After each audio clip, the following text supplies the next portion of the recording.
what would be most useful for you in our conversation today? Yeah, so I'm taking your study plan, which, by the way, like heads and toes better than anything else I've ever tried to do on my own. So thank you for that. But I had a few like questions that I thought would be helpful for me because I wanted to get stuff I couldn't find on Google. I'd like to use you as a resource. So I wanted to know, like with reviewing on LR, should I review just like section like 1 through 25, or should I just review by question type initially going forward, starting kind of as a noob with LR? When it comes to building your foundation, I would start by doing the questions by type so that you could better see the patterns and commonalities associated with each type, so that you know the proper perspective from which to view a question given the question stem.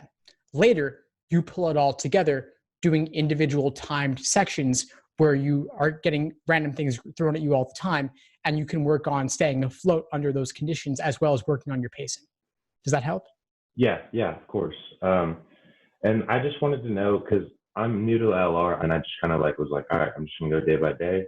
Whatever Steve is throwing at me, I'm gonna do it. So I kind of know a little bit of LR, but it's not a very concrete foundation. So I want to build on that. But I just wanted to know, like those that do really well in LR, obviously are scoring in the 170s and high 160s. What do they do and what do they not do? What do they avoid to do on LR? I think, and this goes to the LSAT in general, one of the things you got to avoid is what I call the obsessive practice exam narrative, where you take exam after exam and after exam, just obsessively measuring your results, tracking them, and looking for some hidden pattern that's going to unlock everything. I'd rather that you do fewer questions and review them in more detail. The top scorers look to get inside the minds of the test makers to better see the exam from their perspective, to slow down and dissect the toughest problems that gave you trouble, to analyze them in excruciating details, to figure out what tripped you up about the question and how you could avoid that going forward. Yeah, that was perfect too. And another one of the questions I had was, you talked about, I think in some of your videos, you talked about getting in the mindset of the logic games. And that helped a lot. Just trying to like put forward some of my rules and inferences to see how it would change a game. But I'm not really sure how to do that with logical reasoning. How do I get inside of a test maker's, perspective? You kind of talked a little bit about like advertisements and kind of seeing flaws in reasoning there. But I just kind of wanted to do that like in everyday life and just kind of have a different way of thinking. Yeah, so in everyday life with arguments there, you want to learn to be more critical and skeptical and really take the literal meaning of what people are saying. Because a lot of times people will speak imprecisely, and that could be by accident if it's friends and family. But then when it comes to arguments you see in the media and politicians and flaws there, it's a whole different story where they're engaging in personal attacks, or they're taking the absence of evidence to be the evidence of absence of evidence. So things like that. But then when it comes to spotting tricks in LSAT questions specifically, what I'm talking about there is thinking about how they're constructing the questions from the beginning. So what made a particular question difficult? It may be that there was the conclusion buried in the middle of the argument, not at the beginning, not at the end where we typically expect to see it. Or they might require you to take the contrapositive of a statement in order to better link together two conditional statements. Or they might use confusing words like unless, except, until, and without. And so a tougher question will involve all of these things and more. An easier question might involve only one trick like that. Mm-hmm. Okay, that makes a lot more sense. I also see a lot of people that kind of make their own logical reasoning questions on some of the Facebook forums. They're a little confusing, and I know I stayed away from Kaplan just because of that idea, because they make their own questions and they kind of are, they're parallel to LSAT, but they're not completely similar. Is that a good thing to practice? Maybe practice making your own LR questions just for yourself to kind of get in that test mode, or would you as an exercise, I think it's interesting to explore, but I certainly wouldn't focus on doing fake LSAT questions written by others, because a lot of them are unrealistic and they're not written with the same degree of precision that LSAT requires. I actually know a guy who used to write actual LSAT questions. I've done a number of interviews with him on the YouTube channel and also written interviews as well. And even when he would submit LSAT questions to LSAC, they would reject the majority of them, at least initially. Wow. And this was someone they had handpicked and hired who was a philosophy PhD. Yeah. And so someone who's teaching the LSAT on the side or a fellow student, they don't have enough exposure to what LSAT questions are really like and what goes into making them. And I know obviously LSAC has strict copyright requirements, and so we can't publish actual questions. And so fake ones often fill that gap, but it's unfortunate because the fake ones aren't nearly as good and they're not close enough to what you'll see on test day. So I would stay away from those. Sure. And then I just wanted to kind of go forward. I feel really, really confident with logic games. I haven't touched a single thing on RC yet, just because I understand that, it's going to be like games. You literally have to comprehend reading. So I think for me to do really well in the LSAT, I'm going to have to do really well in logical reasoning.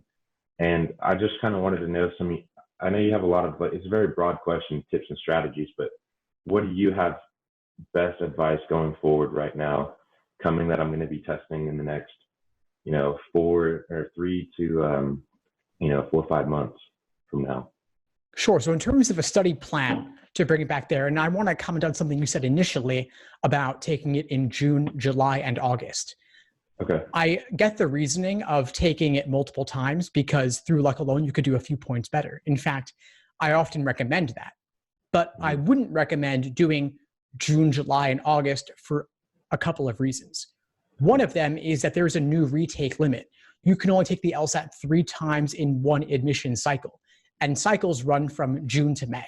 So if you do June, July, August, you've burnt through all 3, and you cannot take the LSAT again until June of the following year. Okay. The second reason is that in talking with admissions, a lot of them have said that they want to see you exercising good judgment in terms of when you retake it, that you've done proper preparation in between attempts to make the most of your next attempt. So I might suggest for you do June and August, or do June and July, or do July and August. So any combination of 2, but not 3. Okay. Yeah, I read about the new cycles and stuff like that. I'm just worried because I'm already going to have to take a gap year because I graduate this May, and I wanted to apply early in October. And just for me to be competitive with such a low GPA, I have like a 3.2. I wanted to kind of get the ball rolling and have everything kind of done by mid-September so I could be ready to hammer something home. But would you suggest doing the October test? If I was going to apply maybe October, maybe a little early in November, does that hurt my chances too much, or? Not too much, no. Okay. Applying early matters much less than it used to.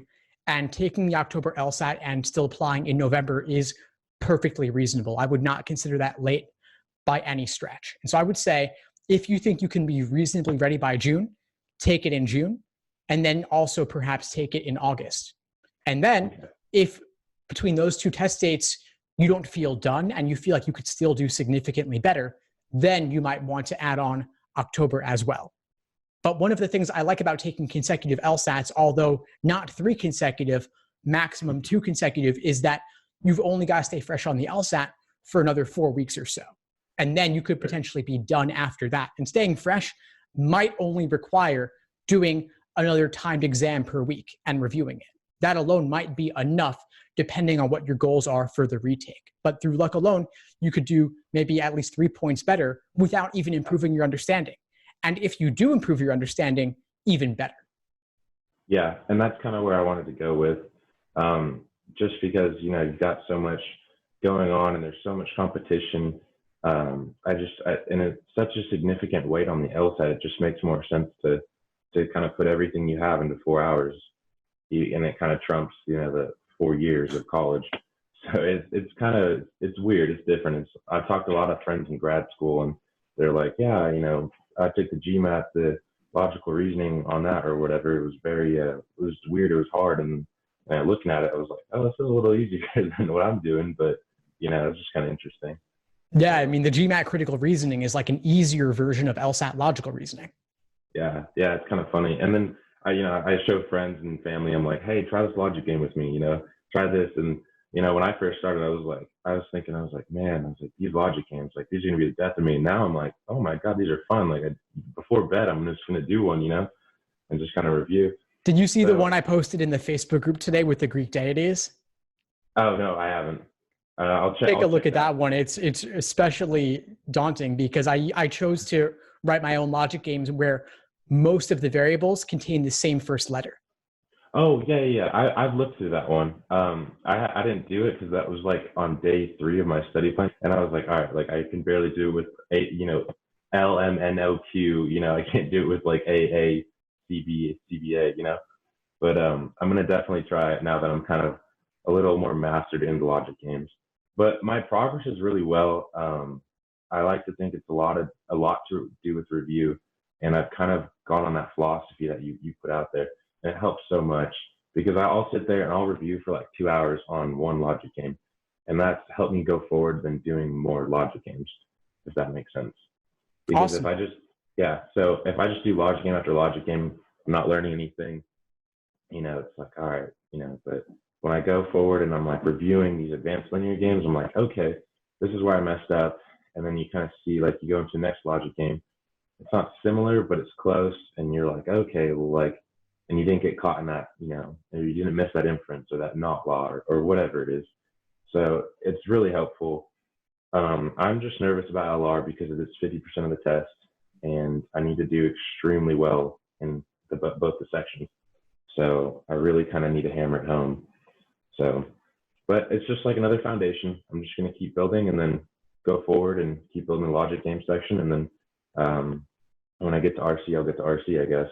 So, Exactly. And you've already seen the growth you can get from following the study plan with the logic games portion. So mm-hmm. just do the same thing with logical reasoning. I mean, we're speaking right now in mid-February. You've still got 3.5 months more until the June LSAT. And so you can feel comfortable slowing down and taking the time to build the foundation for logical reasoning, working by question type, then pulling it together with individual timed sections, and finally with full-length timed exams as test day approaches. Yeah. And another question I had, that's kind of a little off topic from all the questions I wrote out today, but I had a question about like test accommodations. Sure. I have a friend, he's going to Chapman. He scored 160 twice. He said that in law school, there's a lot of students that have kind of like, lack of better terms, BS accommodations. They say like this or ADHD or whatever. And he said it was like a really high majority of students that all had to be accommodated. And the law schools, obviously, they can't just not accommodate. But he said they did it for the LSAT too. And like, what do you think kind of accommodations would be like sufficient to like for an accommodation, if that makes sense? Yeah, sure. So it used to be extremely difficult to get accommodations for the LSAT in terms of getting extra time for things like ADHD. And LSAC was actually strict with all accommodations, period, leading to a number of different lawsuits. The ultimate outcome is that LSAC has made it much easier to get accommodations for things like extra time for ADHD.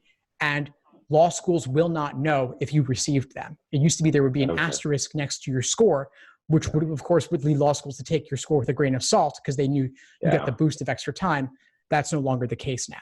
And so if you think you might have reason to qualify for something like ADHD, difficulty focusing, things of that nature, then you could go to a licensed professional, some sort of doctor who will evaluate you, ask you a series of questions perhaps, and then possibly grant you accommodations. Accommodations might include getting time and a half, which would be getting 53 minutes per section rather than 35 minutes, or it might involve getting double time, which would lead test day to be at least 6 hours, which might be a little bit too much for anybody. Yeah, and I know it's hard because there's no ethics portion on this test, which my mentor, she keeps saying, I wish they put it in there. And I know it's very unethical to do test accommodations, but I've been having a problem with my eyesight lately and my nearsightedness. I'm having trouble like staring at the words, and I'm getting lost with all the everything blocked together. And so I need to go back to the eye doctor soon. But if it's not going to improve, it's taking me it's taking me an extra 3 to 4 minutes on a logic game, just trying to, find my place and stare at the page. And so I don't know if it's something that I need to be accommodated for, but if I can't finish logic games within a certain amount of time, I can't finish a whole section within 35 minutes, I might have to go, to the doctor and see if there's anything wrong with my eyes, something serious. Of course. Well, I mean, it would be unethical to seek accommodations if you had no valid reason for doing so.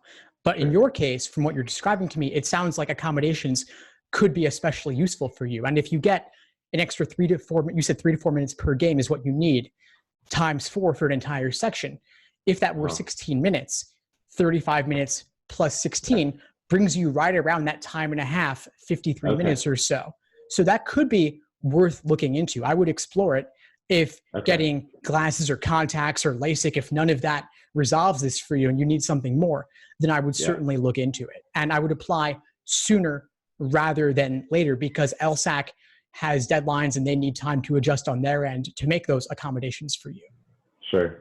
Yeah, I just, I feel guilty for kind of doing it, but at the same time, I know it's going to be helpful if this keeps going on, because it's just like I'm staring at, and I know it might be fatigue too, staring at pages for, so long, 3-4 hours at a time, but it just worries me because, it's like the more I kind of like put all the stress on me and on all this other stuff and all this pressure, it just kind of like, it makes it so much harder to read that fine print of all these, questions and answer choices all so close to each other. So I don't know if it would be like dyslexia or mild dyslexia or something, but it definitely does take me a lot more longer. So, but yeah, I'm just going to go through your study plan. And I also want to say thank you a lot for taking me today. Thank you a lot for all the free advice you give and all the effort you put in. I did my due diligence of research before I kind of like started. I went through the Facebook forums. They were a good, helpful tool. I visited websites. I looked through like reviews and stuff. So I got to say, like, out of everyone I've looked, you've done your due diligence, and you've been doing this. You've been teaching this test since I was like 8 years old. So it's crazy. So awesome. Well, I'm really glad I've been able to help you. It's been a pleasure to connect with you, and I'm glad to be part of your LSAT journey. Please let me know if I can help in any way as you move forward. And before we sign off, what would you say is the biggest insight you got from our call today? Okay, so my biggest insight, I gotta say, it was probably with just helping understanding different things on review. Like, it sucks because I feel great on logic games, but logical reasoning, I'm just new, so I don't really know what I'm kind of missing yet, if that makes sense. But I think helping set up this base for review is going to be extremely helpful. And I'm just really excited to hammer home LR already, because it's just so satisfying to keep building and building. So I'm excited for that. And I also wanted to kind of give back to you, because you just do so much, and I think it's incredible. I think it's really awesome. So it makes me feel more encouraged to study. So it's like I want to be like I bought your study plan. I'm like, hey, like tell all my friends. I'm like, hey, you need to get the study plan, because like, and it's night and day difference. So because before I was like, all right, I'm gonna start with logical reasoning, because logically it's 50% of the test. And I'm going to start with each question type, and I'm going to put it on my wall, like each question type and notes underneath it. And I was like, and then, you kind of get sidetracked and all this other stuff. But when things are structured, like you put it, it's just, it's like you're falling down the rabbit hole, which is perfect, So it's been a very fun journey so far. I can't wait to actually sit down and test. Thanks for tuning into the show. Please subscribe if you haven't done so already to be notified of new episodes as I release them. And feel free to reach out if you need anything at all as you move forward with your prep. I'm happy to help however I can. In the meantime, I'll wish you all the best and take care.